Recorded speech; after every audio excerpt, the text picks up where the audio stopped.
अपने पे भरोसा है तो ये दाव लगा ले, लगा ले, दाव लगा ले। ये इश्क इश्क है, इश्क इश्क, ये इश्क इश्क है, इश्क इश्क, ये इश्क इश्क है, मज़हब इश्क जो खत्म हो किसी जगह, ये ऐसा सिलसिला नहीं। लेकिन ये उसी शायर के वे नगमे हैं जिनको लता मंगेशकर ने नहीं बल्कि और गायिकाओं ने अपनी आवाज देकर अमर बनाया। तुम मुझे भूल भी जाओ तो ये हक है तुमको, छोड़ के साथ पिया मुँह न मोड़ो, मन की बात पिया मान लो। आज सजन में अंग लगा लो, जन्म सफल हो। ऐसे नगमे लिखने वाले उस शायर को दुनिया साहिर लुधियानवी के नाम से जानती है, जो निर्माता निर्देशक के सामने शर्त रखते थे कि उनके लिखे गाने लता मंगेशकर नहीं गाएंगी। एक दिन तो ताव में आकर उन्होंने कह दिया कि अगर मेरी शायरी में दम है तो वो लता मंगेशकर की आवाज की मोहताज नहीं है। मैं गाने तभी लिखूंगा जब फिल्म का प्रोड्यूसर इस शर्त पर राजी हो कि उसे लता मंगेशकर से इतर कोई और गायिका गाएगी। जब ये बात उन्होंने कही तब लता मंगेशकर भी वहाँ मौजूद थी। दोनों में ये अदावत तो 2 साल तक चली। हालांकि लता मंगेशकर ने युग में बदलते धर्म को कैसे याद, तुमको न हो ख्याल तो हम क्या जवाब। आखिर क्यों साहिर लुधियानवी ने ऐसी शर्त रखी थी और फिर उस शर्त का क्या नतीजा निकला? क्या है लता मंगेशकर और साहिर लुधियानवी के बीच के अदावत की कहानी? इस वीडियो में इस बारे में विस्तार से बताने जा रही हूँ। आप बस बने रहिए हमारे साथ।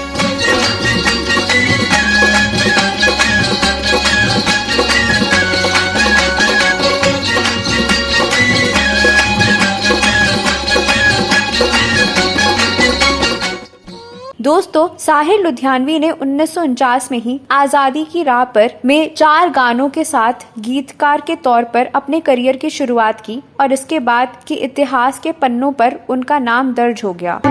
इश्क आजाद है, हिंदू ना मुसलमान है, इश्क आप ही धर्म है। हालांकि 1951 में नौजवान के लिए लिखे गानों से उनको पहचान मिली, जिसकी धुनें तैयार की थी एस.डी. बर्मन ने।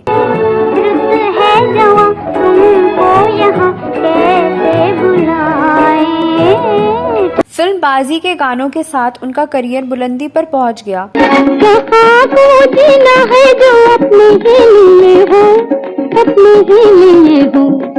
एक दौर था जब उनके लिखे गानों को फिल्म की सफलता की गारंटी मानी जाती थी और निर्माता निर्देशक उनसे हर कीमत पर गाने लिखवाने चाहते थे। उनकी शर्त होती थी कि लता मंगेशकर को जितने पैसे दिए जाएं, उससे 1 रुपए ज्यादा उनकी फीस होगी।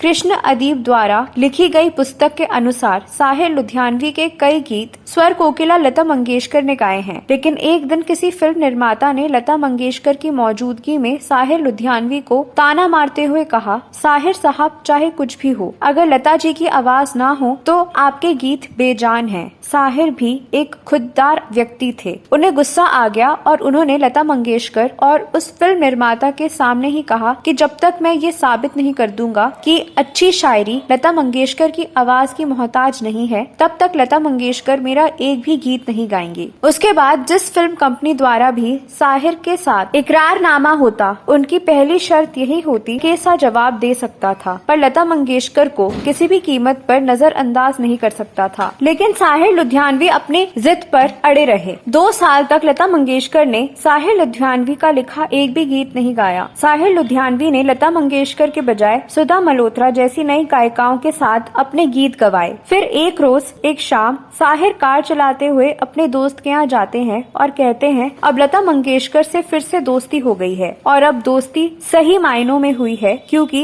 दोस्ती दरअसल 2 बराबर के लोगों में ही होती है। दोनों में अदावत खत्म और गाने की संगत। फिर गाने की रिकॉर्डिंग हो रही थी तो एक गाने की लाइन में लता मंगेशकर कई बार अटक रही थी, जिसके बाद लता मंगेशकर ने साहिर से इस लाइन को बदलने की बात कही, लेकिन साहिर ने इसे बदलने से मना कर दिया और कह दिया कि इसे समझना पढ़े लिखे लोगों का काम है, आप तो बस इस लाइन को गाइए, बाकी मुझ पर छोड़ दीजिए। इसके बाद दोनों के बीच तनातनी हो गई। दोनों में ऐसी टकरार हुई कि गुस्से में लता मंगेशकर स्टूडियो छोड़कर चली गई। इसके साथ ही लता मंगेशकर सरदार मलिक से भी नाराज हो गई, क्योंकि साहिर लुधियानवी के साथ उस लड़ाई में सरदार मलिक ने लता मंगेशकर का साथ नहीं दिया। बाद में सरदार मलिक को काम मिलना बंद हो गया और स्टूडियो के दरवाजे उनके लिए बंद होने लगे। कई बार कोशिश के बाद भी सरदार मलिक को काम नहीं मिला। जाहिर है साहिर लुधियानवी ने हर मौके पर अपना दम दिखा दिया और जता दिया कि जिसकी शायरी में दम हो वो किसी का मोहताज नहीं, चाहे लता मंगेशकर ही क्यों ना हो। निगाह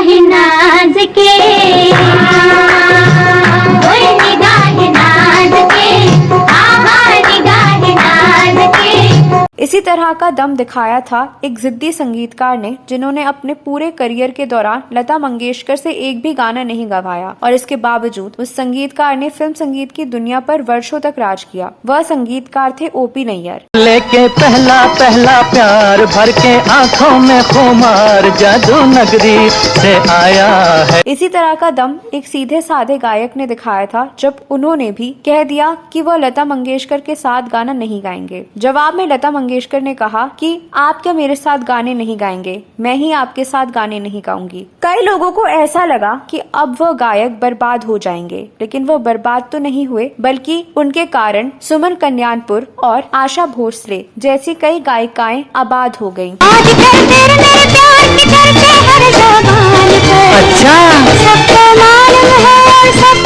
कोई अगर नुकसान में रहा तो वो खुद थी लता मंगेशकर, और उनको जब अपने नुकसान का एहसास हुआ तो मोहम्मद रफी के साथ दोबारा गाने के लिए तैयार हो गयी।